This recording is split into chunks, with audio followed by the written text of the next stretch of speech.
นี่บ้องประหยัดปากนี่นะออกคนกระดานในการสบายเรื่อยๆบอกบ้องในการติดไงตีมือโอ้โหเพื่อนมาเจอเราไงที่ใบเจ็ดไงจังกล่าวนี้ใช้ก็เจ็ดไงบรรจับในการติดนี้อมทุกข์เตี้ยเด็ดขาดได้ใช้ผมมีการไปคุยมือที่หนึ่งลงกรรมคือองค์ตรงนี้คืออย่างนี้คือยืนจับในการอมยืนเงินไปสี่มื้อคือจัดโคนคลายคลายโคนเตี้ยนะจัดโคนคลายคลายโคนเตี้ยวันนั้นเลยโต๊ะให้จัดโคนคลายคลายโคนมอนแล้วยืนคลายโคนเตี้ยไว้เด็กลงจับมา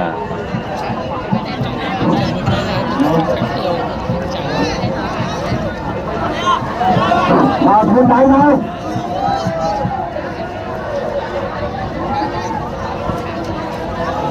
โอ้ย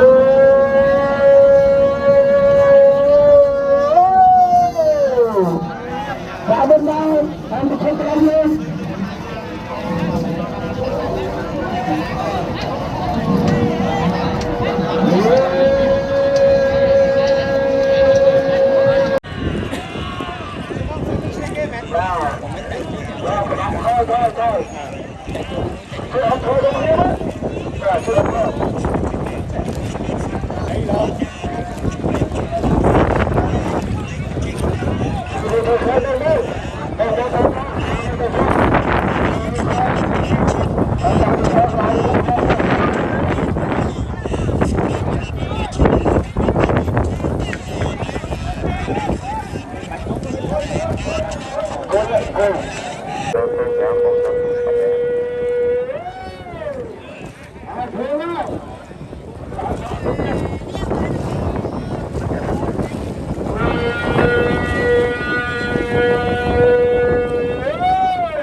บองอมเรานะ